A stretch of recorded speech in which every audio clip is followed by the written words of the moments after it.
నాన్న, ఏంటన్నా? నేను బాజీ వాళ్ళ ఇంటికి వెళ్ళొచ్చా? ఆడుకోవడానికా?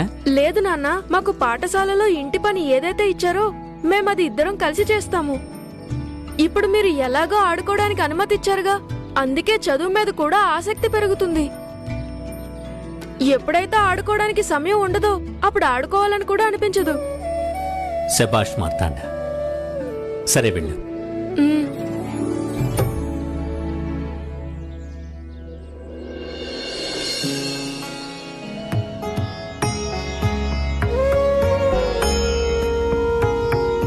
ఏమండి,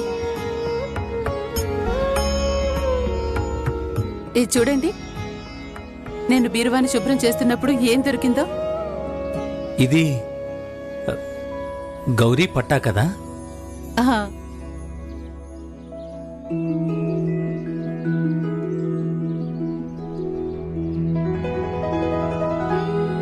గౌరీ, చూడు నేను నీకోసం ఏం తెచ్చాను.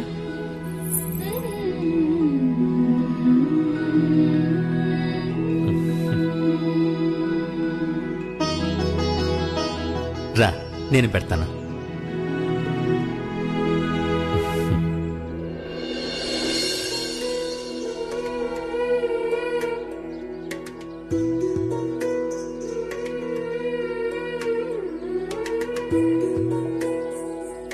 ఎలా ఉన్నాయి? చాలా బాగున్నాయి నాన్న.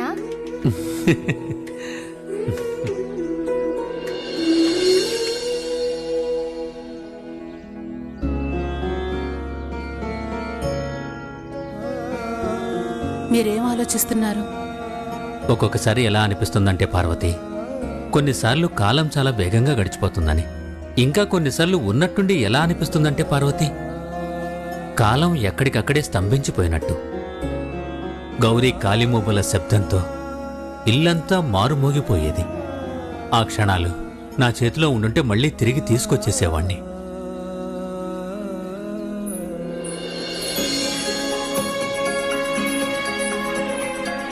ఎలా అనిపిస్తుందంటే గౌరీ కాలి పట్టీలు ఇప్పుడు కూడా మోగుతున్నట్టు.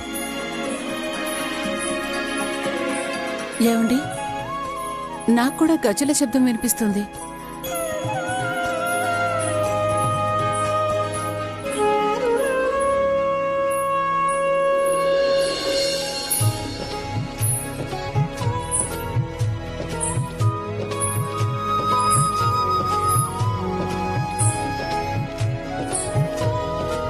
గౌరీ,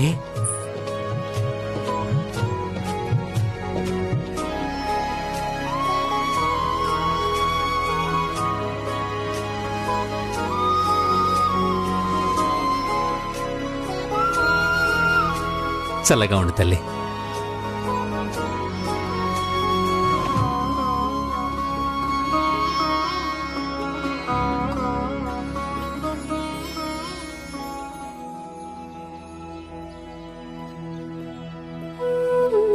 చల్లగా ఉండండి.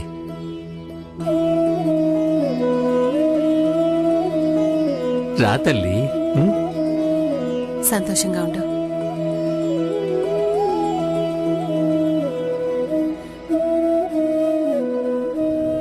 సాయి చెప్పారంటే జరగాల్సిందే.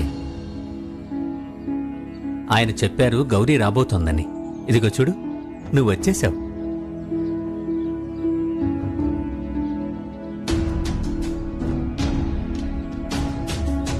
కానీ సాయికి ఈ విషయం ఎలా తెలిసింది? సాయికి అన్నీ తెలిసిపోతుంటాయి.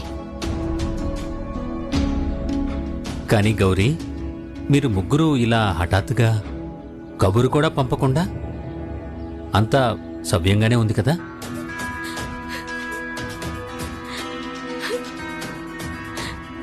గౌరీ, గౌరీ, ఏమైంది గౌరీ? ఏం జరిగింది?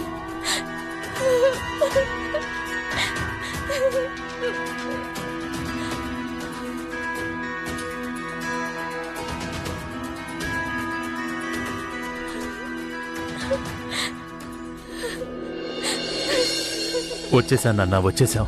మనం కొంచెం సేపట్లోనే హాస్పిటల్కి చేరుకుంటాం. ఓం సాయిరామ్. నాన్న, తాతయ్యకి తగ్గిపోతుందిగా. అవును బాబు, ఖచ్చితంగా తగ్గిపోతుంది. ఓం సాయిరా. అన్నా, బండిని వేగంగా పోని. మేం తొందరగా హాస్పిటల్కి వెళ్ళాలి. అయ్యగారు, ఇది ఎడ్ల బండి ఇంతకంటే వేగంగా వెళ్ళదు. నువ్వు నాకు ఎదురు మాట్లాడకు. మీలాంటి వాళ్ళ గురించి నాకు బాగా తెలుసు. వచ్చిన డబ్బులన్నీ మీ జేబుల్లో వేసుకుంటారు. ఈ ఎద్దులకి కాస్త మేత కూడా పెట్టరు. అందుకే నీ ఎద్దులు నీరసంగా ఉన్నాయి. లేదండి, మేము ఆ ఎద్దుల్ని చాలా శ్రద్ధగా చూసుకుంటాము. ఈ రోజు చాలా దూరం నుంచి నడుస్తున్నాయిగా, అందుకే అలసిపోయాయి. సరే సరే, ఇప్పుడు నువ్వు నాతో వాదనకు దిగొద్దు. అసలు నేనెవరో నీకు తెలుసా? ఈ ప్రాంతానికి ముఖ్య కార్యనిర్వహణాధికారిని. నేను తలుచుకుంటే ఒక్క రోజులో నీ బండి తిరగకుండా ఆపేయగలను. అయ్యగారు, ఎద్దులు ఇంతకన్నా వేగంగా నడవటం లేదు. అయితే నేనేం చేయను? ఇదంతా ముందే చెప్పుండాల్సిందిగా. మా నాన్న ఆరోగ్యం బాగాలేదని మేము వీలైనంత తొందరగా హాస్పిటల్కి వెళ్ళాలని నీకు తెలుసుగా. నువ్వు ముందే చెప్పుంటే మేము నీ బండి ఎక్కేవాళ్ళం కాదు, ఏదైనా వేరే బండి తీసుకునేవాళ్ళం. మీకున్న ఈ కోపం కారణంగానే మామయ్య గారి ఆరోగ్యం చెడిపోతుంది. మరి కోపం రాదా ఏంటి ఇలాంటి వాళ్ళ మీద?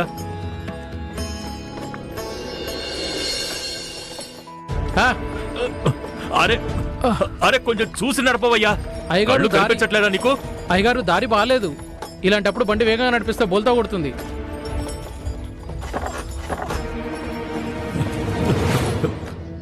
ఏం చేస్తున్నావయ్యా? ఇప్పుడేమైంది? అయ్యగారు, చక్రం ఇరుక్కుంది. ఇదెక్కడి తలనొప్పి? చూసుకుని నడిపించలేవా అసలు? ఇంకా ఏం చూస్తున్నావు? చక్రాన్ని పైకి లాగు. అయ్యా, మనమందరం కాస్త కిందికి దిగాలి. అలాగైతేనే కానీ రాదు. పెద్దయ్య గారిని కూడా దింపాలి. బండి ఎంత తేలిగ్గా ఉంటే అంత తొందరగా వస్తుంది.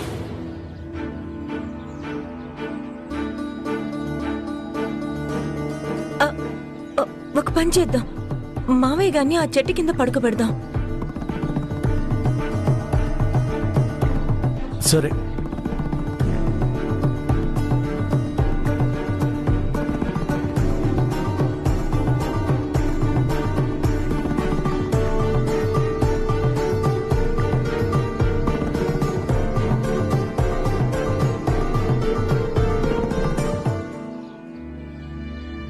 ఓం సాయిరామ్.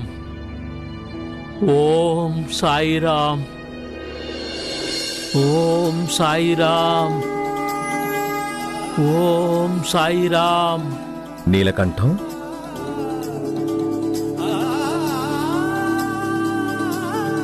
సాయి.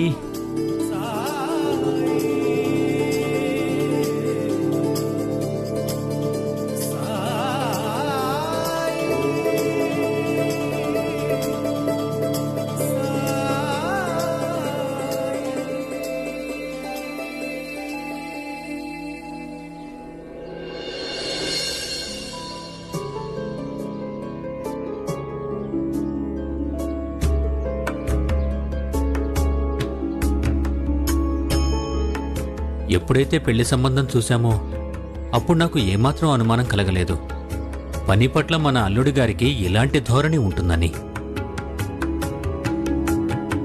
కానీ మనిషి అయితే మంచివాడే తల్లి. కానీ ఇన్ని సంవత్సరాల వరకు నువ్వు ఈ విషయం మాకెందుకు తెలియనివ్వలేదు? అల్లుడి గారికి ఉద్యోగం పోయింది, మీ దుకాణం నష్టాల్లో నడుస్తుంది. ఇంకా నువ్వు దేనికోసం ఎదురు చూస్తున్నావు? మాకెందుకు చెప్పలేదు నువ్వు?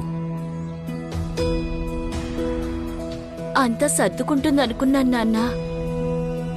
ఈయన మారతారనుకున్నాను. కానీ రోజు రోజుకి ఈయన పెరిగితనం శృతి మించుతుంది.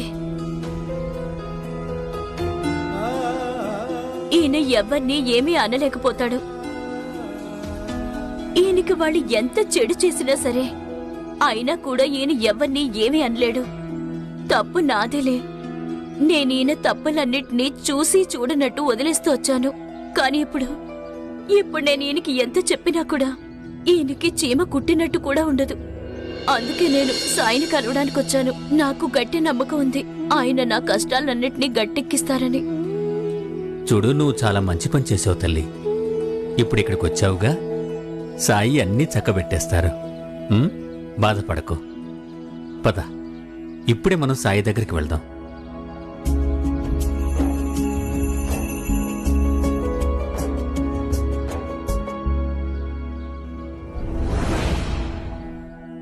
సాయి పైన నీకు నమ్మకం ఉంది కదా తల్లి? మరి ఇంకా ఈ దిగులెందుకు? సాయి ఉండగా ఏ కష్టమైనా ఎప్పుడైనా నిలవగలిగిందే మన జీవితంలో? విషయం అది కాదు నాన్న, నాకు చాలా ఆశగా ఉంది. ఇన్నేళ్ల తర్వాత సాయిని కలవడానికి వస్తున్నా. ఆయన కోసం కుడుములు తీసుకెళ్తాను. అందుకే నేను దుకాణదారుడికి 1 కిలో కుడుములు తయారు చేయమని చెప్పాను. కానీ ఆయన దగ్గర డబ్బులు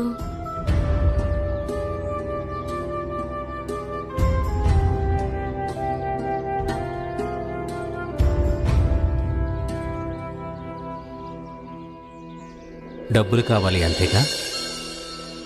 తెలుసుగా సాయి ఎప్పుడు ఏం చెప్తారో. కూతురు వివాహం చేసుకుని దూరంగా వెళ్ళిపోవచ్చు, కానీ ఎప్పటికీ పరాయిది మాత్రం కాదని. మీ అమ్మా నాన్న ఎప్పుడు నీకు అండగా ఉంటారు తల్లి. ప్రతి క్షణం నీతోనే ఉంటారు. మిఠాయికి డబ్బులు నేనిస్తాను, సరేనా? ఆహా, చిన్నగా ఉన్నప్పుడు నన్ను పీడించి పీడించి చిరుతిళ్ల కోసం నా దగ్గర డబ్బులు తీసుకెళ్లేదానివి. ఇప్పుడు సిగ్గేస్తుందా? అంత పెద్దదానివైపోయావా?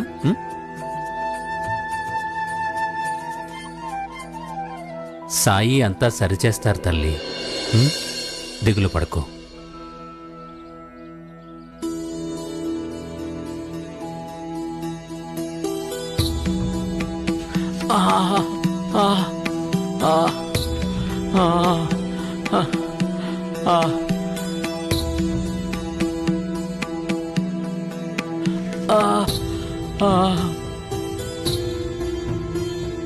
సాయి, నీలకంఠం, నేను నీ మనోవ్యధని అర్థం చేసుకుంటాను. కానీ ఇలా ఓటమికి తల వంచితే ఎవరికి మేలు జరుగుతుంది? సాయి, నాలో జీవించాలన్న ఆశ పూర్తిగా చచ్చిపోయింది. మీకు అన్నీ తెలుసు కదా. సొంత వాళ్ల మీద ఆశ పెట్టుకోవటం సహజమే.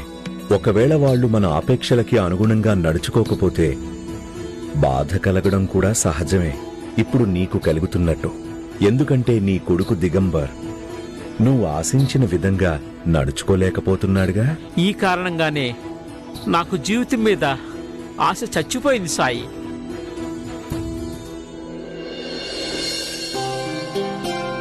ఒకవేళ నువ్వు ఈ మొక్కల మీద ఆశలు పెట్టుకున్నావనుకో, ఇది నీకు ఫలాలని ఇస్తుంది.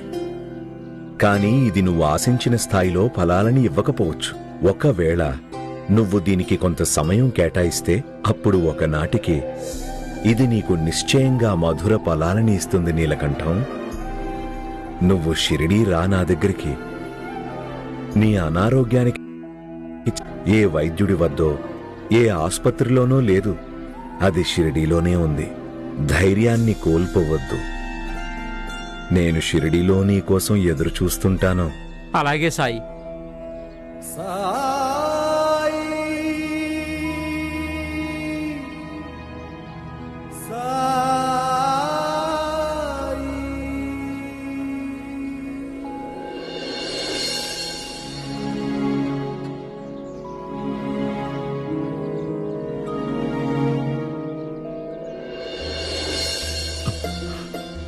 నాన్నా,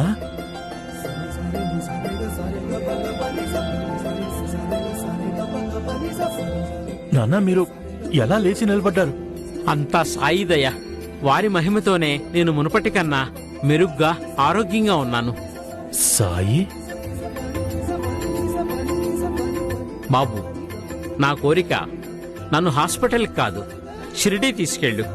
షిరిడీయా? నాన్న, ముందు మీరు తగిన చికిత్స చేయించుకోండి. మీరు పూర్తిగా కోలుకున్నాక అన్నీ చేద్దాం. అప్పుడు నేనే మిమ్మల్ని స్వయంగా షిరిడీ తీసుకెళ్తాను. నేను చెప్పానుగా బాబు, నేను మునుపటి కన్నా చాలా బాగున్నాను. హాస్పిటల్కి వెళ్లాల్సిన అవసరం లేదు. షిరిడీ ఇక్కడికి దగ్గరే ఉంది. నేను సాయి దగ్గరికి వెళ్ళాలి. ఏవండి, మావయ్య గారు అడుగుతున్నారుగా, మనం తీసుకెళ్దాం. ఇంతకు ముందు కన్నా ఇప్పుడు ఆరోగ్యంగా ఉన్నారు. అలాగే ఎంతో సుదీర్ఘ కాలం తర్వాత మావయ్య గారి ముఖంలో నవ్వు చూస్తున్నాం. చెప్పాలంటే దీనికి కారణం సాయి అయితే ఖచ్చితంగా మనం వెళ్ళి తీరాలి. బాబు, నువ్విది నా జీవితంలో ఆఖరి కోరిక అనుకో బాబు. ఇలా అనుకుని నా మాటను గౌరవించు. నాన్న, మీరు అలా ఎందుకు మాట్లాడుతున్నారు? పదండి, మిమ్మల్ని షిరిడీకి తీసుకెళ్తాను. పదండి. ఎడ్ల బండిని షిరిడీ వైపు పోని. రండి నాన్న, రండి. పోని.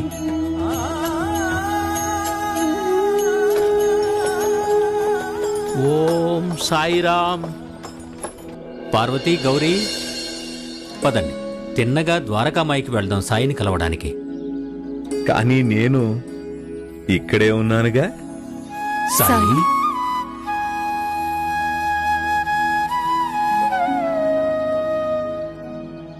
ప్రణామాలు సాయి. రాముడు మీకు మేలు చేస్తాడు. సాయి, మీరు చెప్పింది అక్షరాలా నిజమైంది. గౌరీ వచ్చింది. కానీ సాయి, గౌరీ, నువ్వు ఏమీ మర్చిపోవట్లేదుగా?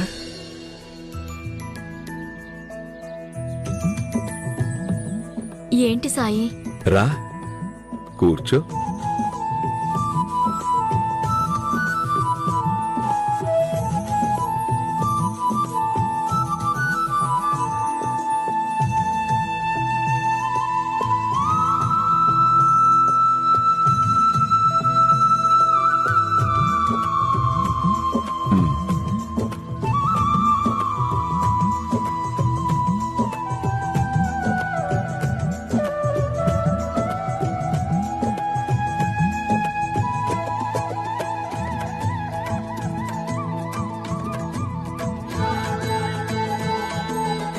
మరి సాయి, ఏనుగెక్కడుంది? ఏనుగు కూడా ఉంది గౌరీ.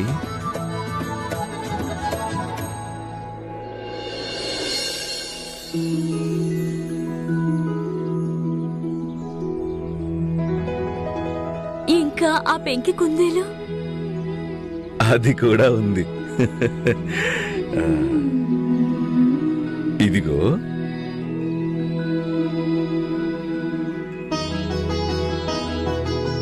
ఇన్ని సంవత్సరాల నుంచి బొమ్మలు తీసుకోలేదు.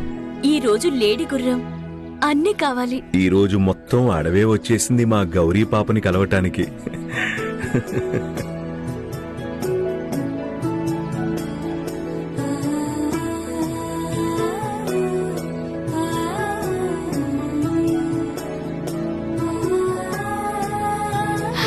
చూసావా కమలా, నేను నీకు సాయి గురించి చెప్తుంటా కదా, అలాగే వారి బొమ్మల కథల గురించి. ఇదిగో చూడు.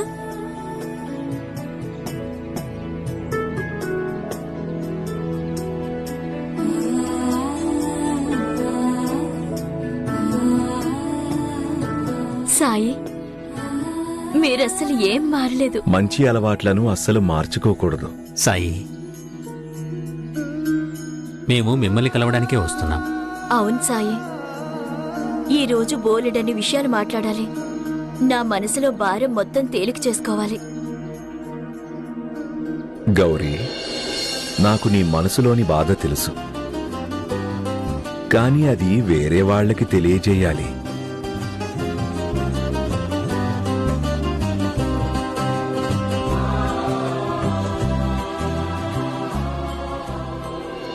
సాయి, మీకు సర్వం తెలుసు.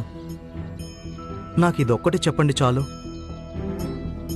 అంటే గౌరీ చెప్పింది సరైందేనా? మా జీవితంలో ఏవైతే కష్టాలున్నాయో వాటికి నా స్వభావమే కారణమా? సాయి, ఇది ఎలా నా తప్పవుతుంది? అందరితో గొడవ పట్టడం సరికాదు కదా. సంతోష్, నీ ప్రశ్నకి సమాధానం తప్పకుండా దొరుకుతుంది. కానీ మరి నువ్వు ముందు నాదొక ప్రశ్నకి జవాబు చెప్పగలవా? నువ్వు నాకు ఏదైనా అలాంటి వస్తువు చెప్పు, ఏదైతే వెలుగులో ఉన్నప్పటికీ దాన్ని మనం మన కళ్ళతో చూడలేనిది. సాయి, అలాంటి వస్తువు అంటూ ఏమీ ఉండదు. వెలుగులో ఉన్నప్పటికి కూడా మనం చూడలేని వస్తువు. కొన్ని అదృశ్య వస్తువులు మినహాయించి. నేను అదృశ్య వస్తువుల గురించి మాట్లాడట్లేదు. సాయి, అలా అయితే అలాంటి వస్తువు అంటూ ఏమీ లేదు. మనం వెలుగులో ఉన్నా చూడలేని వస్తువు. అయితే నువ్వు నీ కళ్ళతో నీ ముఖాన్ని చూసుకోగలవా? సంతోష్, కొన్ని లోపాలు ఉంటాయి మన లోపల. అవి ఎదుటి వాళ్ళకి కనిపిస్తాయి, కానీ మనకి మాత్రం కనిపించవు. బహుశా అలాంటి లోపాలు కూడా కొన్ని నీలో ఉన్నాయేమో. వాటిని నీ కళ్ళతో చూడలేకపోతున్నావేమో. సరే, ఈరోజు రాత్రికి మీరంతా ద్వారకామాయికి రాగలరా నన్ను కలవటానికి? తప్పకుండా సాయి. ఖచ్చితంగా రావాలి. ఎదురు చూస్తూ ఉంటాను. అలాగే అలాగే సాయి.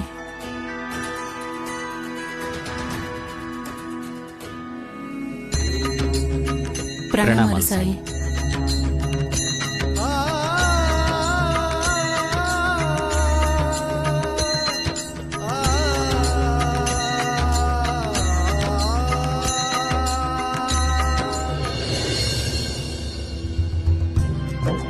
రాత్రి మళ్ళీ ఎందుకు రమ్మన్నారు?